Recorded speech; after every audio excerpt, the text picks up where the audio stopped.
प्रदूषण हमारे फेफड़ों में जहर घोल रहा है, लेकिन हम केवल जो है समस्याओं की बात करते हैं, लेकिन समाधान की अगर बात करें तो अधिकतर लोग जो है वो शिकायतों पर जाते हैं, तो अधिकांश लोग समाधान की ओर रुख करते हैं। और शिकायत से समाधान के इस सफर में लॉयंस क्लब फरीदाबाद ग्रेटर ने एक सकारात्मक कदम उठाया है। बढ़ते प्रदूषण को देखते हुए मास्क और पौधे जो ऑक्सीजन का भरपूर स्रोत है, उनका वितरण किया गया है। हमारे साथ डिस्ट्रिक्ट गवर्नर यहाँ पर मौजूद है, एनके गुप्ता जी, साथ में जयप्रकाश गुप्ता जी, फाउंडर प्रेसिडेंट है यहाँ पर, महेश अग्रवाल जी यहाँ पर है, और तमाम सेक्टर 15 के, 19 के और तमाम शहर के मौजूद लोग मौजूद हैं, जो शहर को आगे बढ़ाने में जिनके कंधों पर बीड़ा होता है और सफलतापूर्वक उसको निभाते भी हैं। सबसे पहले मैं गुप्ता जी से बात करूंगी, क्योंकि बहुत ही उन्होंने एक अवेयरनेस की बात कही। सर, आप अभी एक एम्स का उदाहरण दे रहे थे, मैं चाहूंगी कि दर्शकों को बताएं कि स्थिति कहाँ तक पहुंच गई है। देखिए, किसी टाइम पे आज से 20-25 साल पहले जब डॉक्टर सर्जन जो है लंग्स का ऑपरेशन करते थे, तो उनको हमेशा लंग्स जो है पिंक नजर आता था, एकदम रेड। और आज की जब कर रहे हैं तो 95%, this is the percentage given by the AIIMS, मेरा नहीं है ये, 95% लोगों का जब वो लंग्स का ऑपरेशन करते हैं तो ग्रे नजर आता है। वो कहते हैं इसी समझ जाइए कि आप कितनी भयंकर समस्या है। ओनली 5% कोई बचा कुचा होता है जिसका निकल जाए कि इसका रेड नजर आता है, 95% लोगों का ग्रे नजर आता है।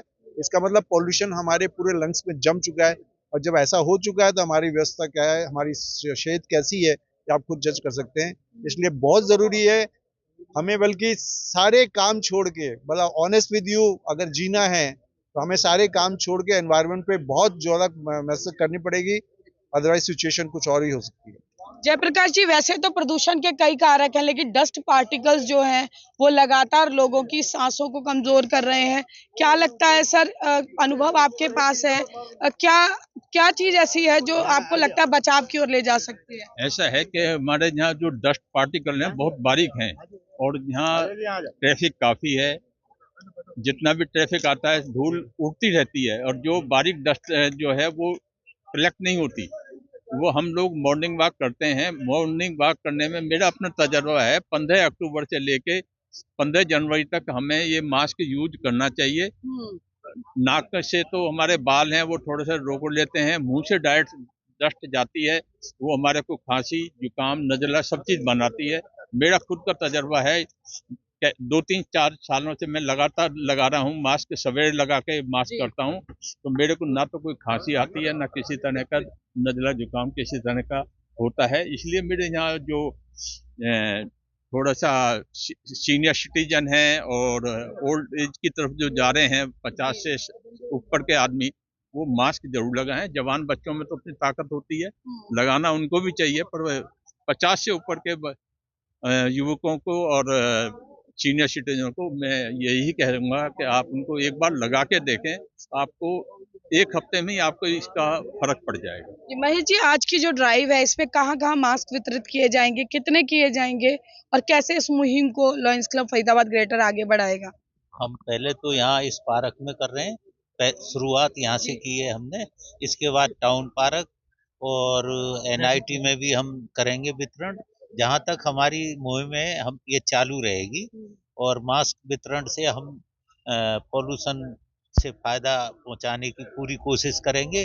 डस्ट और पॉल्यूशन दोनों से ही हमारे शरीर में नुकसान पहुंच रहा है, और डस्ट से हमारी आंखों में भी नुकसान पहुंचता है, जिससे कि आंखों की तरफ भी ध्यान दें, आंखों को धोएं, और आंख साफ रहेंगी तो और मोतियाबिंद के लक्षण जल्दी नहीं बीमारियों से निजात मिलेगी। चिलाना साहब, आप उद्यमी भी हैं, समाज सेवी हैं, ग्रेप लागू हो चुका है, उद्योगों पर मार पड़ रही है, डीजल जनरेटर ये स्वर सुनाई देने लगे हैं औद्योगिक क्षेत्रों में, लेकिन कुछ लोगों की वजह से पूरे फरीदाबाद औद्योगिक नगरी को सफर करना पड़ता है, जो नहीं ध्यान देते प्रदूषण को लेकर। फिर चाहे वो एडमिनिस्ट्रेशन लेवल पर बात करें, कुछ अधिकारी कर्मचारियों की, या फिर आम जन की बात करें, जिन्हें लगता है कि प्रदूषण जो है वो उनकी वजह से नहीं हो रहा है, लेकिन कारक कहीं ना कहीं जाने अनजाने बनते हैं। क्या कहना चाहेंगे शहरवासियों से? आज के दिन तो ये कहना चाहूंगा कि लयन गुप्ता जी यहाँ के अध्यक्षता में 6 क्लब हैं, दिल्ली एनसीआर में, और इन्होंने सभी क्लबों को आह्वान किया है जो वहाँ के इंचार्ज हैं, तो वो एनवायरनमेंट को सेव करने के लिए ये काम शुरुआत करें। जैसे मेरा club Lions club Faridabad old है, एवरशाइंस क्लब है, हमने मिलकर अभी ये संकल्प लिया है सेक्टर 14 में 17 में ओल्ड फरीदाबाद, इस एरिया में ये हम एनवायरनमेंट का काम करेंगे।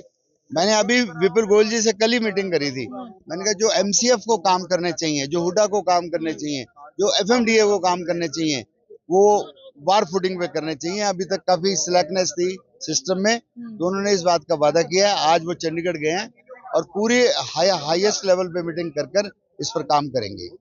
बिल्कुल बालू जी, सेक्टर 15 के इस पार्क में मैं खड़ी हूँ। यहाँ जितने भी लोग हैं अपने आप में एक इंस्टीट्यूशन है यहाँ पर, तो क्या, और जब भी कोई विपदा आती है तो ये सेक्टर सबसे पहले खड़ा होता है लोगों के लिए। अब प्रदूषण की विपदा लोगों पर आन पड़ी है, कैसे ये सेक्टर फिर एक बार खड़ा होगा? क्या कहना चाहेंगे लोगों से कि प्रदूषण से छुटकारा मिल सके? देखो, हमें मिलकर लड़ना होगा जी अभी मैंने कहा कि ग्लोबल वार्मिंग जैसा मुद्दा जो पूरी दुनिया के लिए जी एक खतरा है, यदि हमने प्रदूषण पे काबू नहीं किया तो हम खतरे में आ जाएंगे। और फिर जहाँ हम रहते हैं दुनिया का सबसे प्रदूषित बेल्ट है, जी वहाँ तो पौधे लगाना बहुत जरूरी है, वहाँ पर मास्क लगाना बहुत जरूरी है। यदि हमें ये अवेयरनेस जन जन तक पहुँचानी है, यदि जान बचानी है, सेहत ठीक रखनी है और अपने आप को थोड़ा सा ठीक लोगों में जागरूकता लाएंगे तो हम सब मिलकर ठीक रहेंगे। जी तो बहुत जरूरी है हमारे लिए कि पौधे लगाएं जी और हवा को साफ रखें और मास्क पहने। बहुत अच्छी मुहिम है, मैं सबका धन्यवाद करता हूँ। बिल्कुल, कत्याल जी हमारे साथ, RWA से कत्याल जी। बातें सब करते हैं लेकिन जब धरातल पर काम करने की बात आती है तो चंद चेहरे नजर आते हैं। एफर्ट्स पूरे शहर के लिए होता है। क्या कहना चाहेंगे उन लोगों के लिए जो केवल बातें ही बातें करते हैं लेकिन धरातल पर नजर नहीं आते? क्योंकि जीवन उनका भी है, जीवन आप लोगों का भी है, उनको संवारने के लिए आप लोग काम कर रहे हैं। सबको साथ आना चाहिए। ये जी अकेली ड्राइव नहीं है, जी इसमें सबका साथ और सबका विकास होना चाहिए जी और पेड़ लगाने चाहिए। पॉल्यूशन बहुत है और डस्ट, जी जो मकान बन रहे हैं उनको ये चाहिए कि वो डस्ट को अपने सड़क से ऊपर रखें, जी नहीं तो गाड़ियों से रोल होकर डस्ट पूरे शहर में घूमती रहती है और फिर वो हम इनहेल करते हैं। तो इसमें सबका साथ होना चाहिए, तभी ये ड्राइव संपन्न हो सकती है। बिल्कुल, देखिए, और हमारे साथ BS कालीरमन जी हैं, वरिष्ठ अधिकारी रहे हैं नगर निगम में, कई और महकमे भी संभाले हैं। सर, सबसे ज्यादा परेशानी जो लोगों को होती है, शिकायतें होती हैं कि नगर निगम जो है काम कर, या FMDA की बात करें, स्मार्ट सिटी की बात करें, काम शुरू होते हैं बीच में छोड़ देते हैं, सड़कों पर उड़ती धूल को हम नहीं देखते हैं लेकिन लोग पटाखे जलाते हैं तो परेशानी होती है।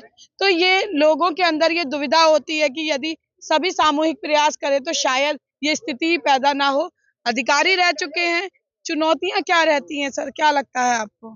फरीदाबाद में चुनौती हैं। जी एमसीएफ में इतने फंड नहीं है कि ज्यादा काम कर सके। जहां तक सफाई का सवाल है, सर, लेकिन सड़कों से धूल उठाने में मुझे नहीं लगता कोई लंबा चौड़ा फंड चाहिए, और इतने शहर के मौजूद लोग हैं, हाथ बढ़ाएंगे तो मुझे नहीं लगता कि लोग आगे नहीं आएंगे। लेकिन इच्छा शक्ति की कमी नहीं लगती है आपको कहीं ना कहीं? अभी सरकार नहीं आई है। विपुल साहब ने कहा है कि सफाई का हम ध्यान रखेंगे, सफाई करेंगे और स्टार्ट भी हो गए हैं। पिछले 10 साल से इतना काम नहीं हुआ था। बिल्कुल 14 से पहले तो बहुत सफाई रहती थी यहाँ पे, अब थोड़ी सी कम हुई है, लेकिन अब विपुल जी करेंगे। लग रहा है परिवर्तन की ओर फरीदाबाद जा रहा है। हाँ, कुछ कुछ चल रहा है अभी। बिल्कुल बिल्कुल, देखिए, यहाँ पर मास्क वितरण और पौधा वितरण जो है वो किया जा रहा है। यहाँ पर तमाम लोग फरीदाबाद के मौजूद हैं और देखिए, प्रदूषण का स्तर जैसे जैसे खतरनाक होता जा रहा है, सभी लोगों को अपनी जिम्मेदारी समझनी होगी। अब केवल शिकायतों से काम नहीं चलेगा बल्कि समाधान की कड़ी भी हमें बननी होगी। अब देखना ये होगा कि पहल जो है लायंस क्लब फरीदाबाद ग्रेटर ने कर दी है, इस मुहिम को शहरवासी किस तरह से आगे बढ़ाते हैं। हाँ जी सर। मैं अजय नरवत, सेक्टर 19 RWA का जनरल सेक्रेटरी हूँ। अब आज ये जो यहाँ पर मास्क वितरण और पौधा वितरण का जो प्रोग्राम है उसमें मुझे बुलाया गया, उसमें आया हूँ।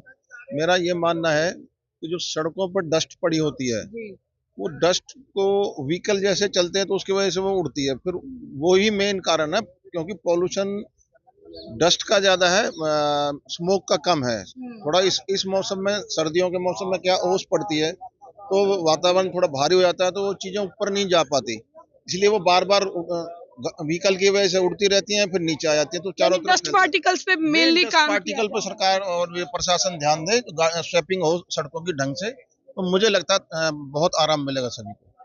तो देखिए सरकार वही है लेकिन नुमाइंदे नए हैं, परिवर्तन की ओर फरीदाबाद जा रहा है, ऐसा शहरवासियों का मानना है। अब देखना ये है कि जो नए प्रतिनिधि हैं वो किस तरह से प्रदूषण मुक्त फरीदाबाद बनाने की मुहिम को सफल बनाते हैं। लेकिन हम भी आपसे यही अपील करते हैं कि मास्क का प्रयोग करें, घर से निकलें, साथ ही साथ जो है पौधे लगाएं, ताकि जो ऑक्सीजन है वो लगातार जो लोगों को जरूरत बनता जा रहा है, प्रदूषण की मार से लोगों को उसका खामियाजा ना उठाना पड़े। कैमरा पर्सन शिवम के साथ फरीदाबाद से पूजा शर्मा, पंजाब केसरी टीवी। हमसे जुड़े रहने के लिए हमारे YouTube चैनल को सब्सक्राइब करें और नई वीडियो की नोटिफिकेशन के लिए बेल आइकॉन को दबाएं। अगर आप ये वीडियो Facebook पर देख रहे हैं तो लाइक जरूर करें और ज्यादा से ज्यादा शेयर करें। धन्यवाद।